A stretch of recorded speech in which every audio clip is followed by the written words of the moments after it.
field in our hands. When we're giving to people, it's always through the hand. When you do rain, you do pranic healing, you do chakra healing, whatever you do.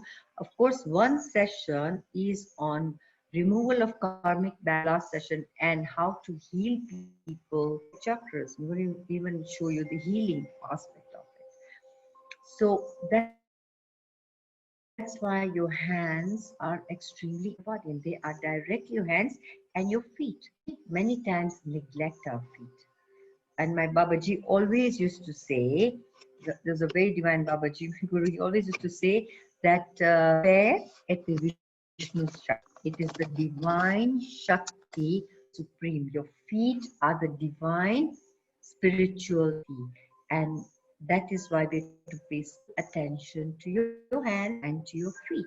How we're going to learn about the elbow and the knee, which are linked with the base chakra. So your Mooladhara is connected elbow and your knee. So whenever the Mooladhara is blocked, you have the knee pains, you have elbow, you have many problems affiliated with the elbows, the groin, the clavicular, which are, and not only that, the chakras which are on the certain chakras on the elbow, chakras on the knee are affiliated with the Mooladhara chakra, groin, and the clavicular, which with the brow chakra, the third eye chakra.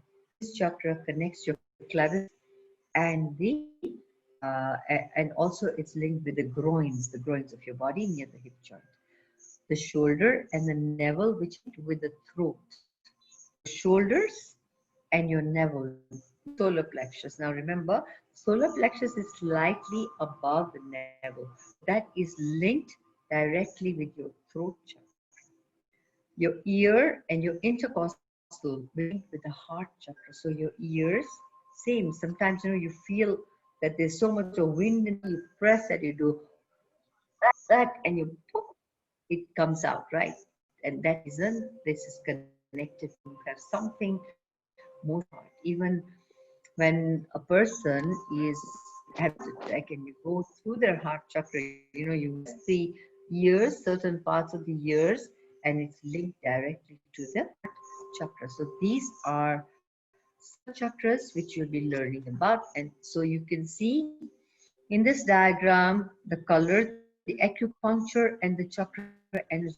Now, you have the Chinese acupuncture. When you have the acupuncture, that is that piercing, whenever there's a little chakras, what are they doing? They call it the but directly these chakras. The 117 chakras, and then it's 11 more and more. But just going on to the main ones, right? You can see the hand and the foot, purple color, to the crown chakra. Then the brow, shoulder, and the navel. This side, the throat is the clavicles and the groins. And the soleus is the spleen, the sacral, right? And then the base, the knees, and the elbows. You can see very in this diagram it first. Now there are other minor chakras. You have a Brahma Chakra. Brahma Chakra is on the tip of your tongue. Now, I think as yoga students, most of you know the Khechari Mudra. What is the Khechari Mudra? It's all, Madam, power you have Madam, sorry to of your tongue. sorry Yes, to interrupt you. Voice is not yes. clear. Many of them are also saying the same. What's not clear? The not Vo- clear? Voice is breaking. Few participants have also mentioned it in chat. So can you please see if anything can be done? Okay. I think that is okay. Okay, can you hear me now? Well, let me know. Yes, much better now. Can you hear me now? It's better? Yes, yes. Thank you. Okay, sorry about that. All right, fine. Now, the Brahma, why is it called the chakra of illusion? Brahma is chakra. At the tip of your tongue. The tip of your tongue is extremely powerful part of your body but we forget it. It's not just the taste bud. It is, when you do the Khechari mudra, you roll and you just touch the tip on the palate. This tip touches the palate of your throat. What happens? Straight away, vibrations are sent to your brain, and the tip of the tongue, Brahma Chakra, can even open up your chakra. It helps in opening the chakra. That's why when we do many breathing exercises, we do the Khechari mudra, and from there, that breathing. Please mute yourself. I think many of you are not muting yourselves. That's why my voice is not reaching you. Please, I request, please. Okay, all right. You got it? Now, can you hear me now?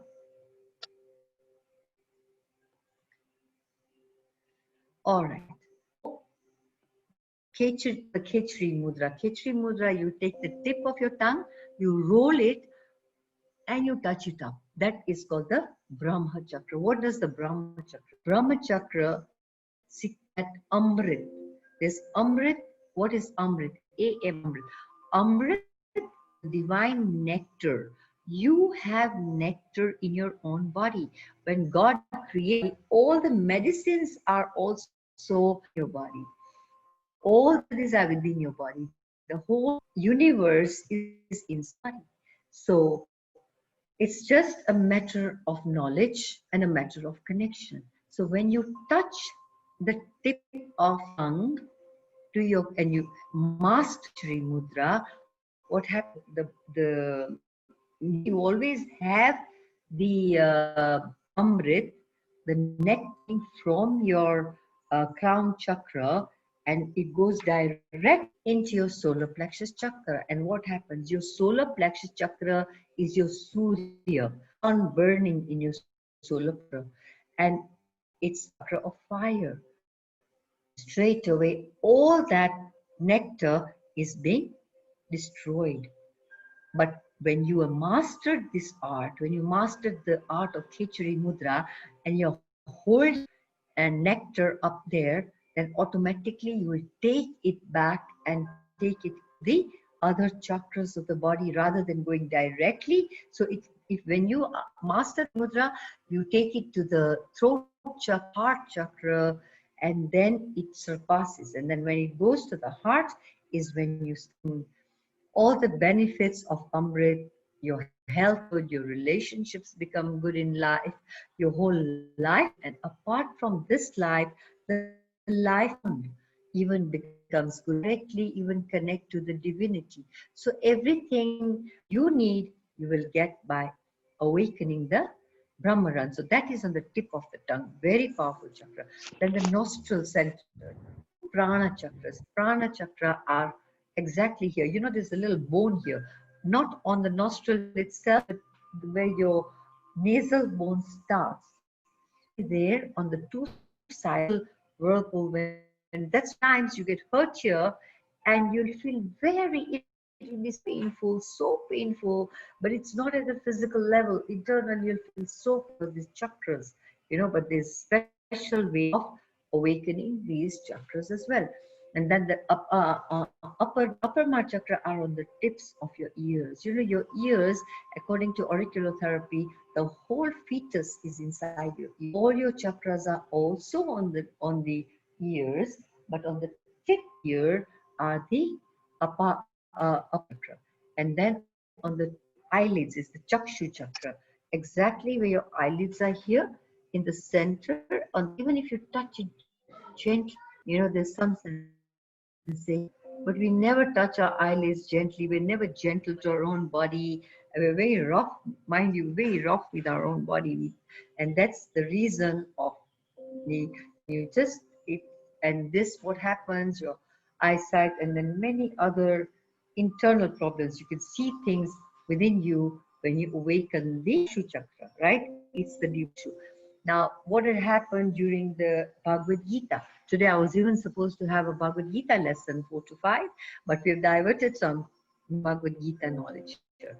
Gita, Dhritarashtra was blind, right? Father of the Pandavas, of the Kauravas. Lord Krishna came in the battlefield of Kurukshetra. Kshetra was about. Lord Krishna said, I'll give you divine, I'll open Chakshu Chakras. And he said, I don't want it. So this divinity went to Sanjay, who was the secretary of the king, Dhritarashtra. And he saw everything. He got the powers by opening just, it was nothing. We think that the divine, even how? Lord Krishna just told him the art to open the Chakshu Chakras, and that is all to do with the Chakshu Chakra. There was no like the power coming in, but you take it the other way around, but it was just him the art open up the Chakshu Chakras, and that see whatever was happening in other parts of the world. Of course, now we have social media we can see, but that time there was no social media, so you to open up the chakras and you could just think about something and you straight away. And you have the darshan kendra chakras. The chakras are here. It's not the third eye chakra, remember. Now I'll show you where the third eye chakra is, here in between the eyebrows, a little bit here. Darshan kendra chakra is, there are three chakras in this tilak I have, right? That's the reason we put the tilak, to protect the three chakras. There's the Agya chakra, okay, the main one of the 7 chakras. Then you have the Darshan Kendra chakra, right? Right, exactly. I was a Darshan Kendra chakra. And then you have the your forehead where you put the Bindustan is the Jyoti chakra. Jyoti means light, enlightenment. Enlightenment. So there, here there are chakras. Then Guru Chakra, Sindhur or Shantri, that right? By the Shantri Chakra, awakened by putting Sindhu, Shantri Chakra, you are basically, what you're doing is vibrations of here are transmitted to your husband, and that is how, even because once you get married, you know, one soul, one soul, two bodies, right? So we are sharing everything, and then that is the reason the beryllium is a very, very cooling powder, which is about dark orange in color. Okay, so now the center forehead, the Jyoti chakra, then the Shanti, and at the occipital region is at the Jyoti stan, Yan chakra, the chakra of, okay, we see even this is the chakra of knowledge, but that knowledge comes from here, exactly occipital region. When you where you see all the sadhus and all the divine saints, they fit a choti, they shave, they will not shave here. The reason they don't shave is by shaving here, it is, it disturbs this, right? And it needs some hair there to protect it as well. Even if it's fine hair, it's still protect, it's cooling it down. So that is, those are the 8 chakras. Then you have the Magman chakra. The chakra is located behind the navel on the spine, and exactly in the center behind here, you have Magman chakra. What does this do? The Magman chakra controls and energizes the kidneys. Yesterday, somebody asked me for the kidneys. This is the chakra for the kidneys. Also, of course, your solar plexus is there, but apart from your solar plexus chakra, the Magman at the adrenaline glands, because your hypersensitivity, your hyposens, everything depends on your adrenaline. Your digestion depends on the secretion of your adrenaline glands. They are the glands of fear. When there's too much, you get in a state of a shock. What happens? Too much adrenaline. That is the reason why we impose on veganism, because when you slaughter an animal, too much excessive adrenaline is come, and all that adrenaline Chakras, is to please yourself, please.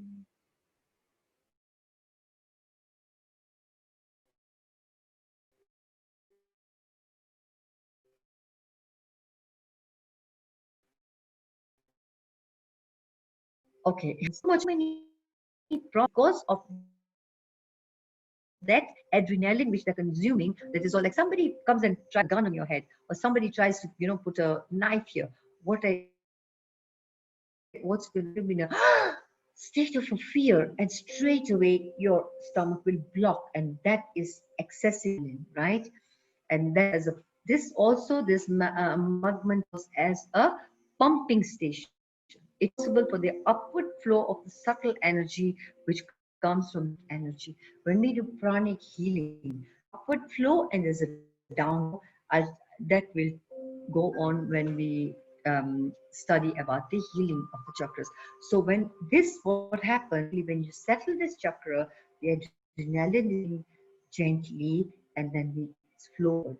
But the pranic flow goes up when you bloat, and when this excessive adrenaline, then all that goes haywire in your body. And what we do is we end up taking drugs after drugs, but drugs just work as a subtle level. It does not as an in-depth level of our body. It says in the Bhagavad Gita that Kshetra and Kshetragna. What is Kshetra? Kshetra means the body. Kshetragna is the knower of the body. Lord Krishna tells in the Bhagavad Gita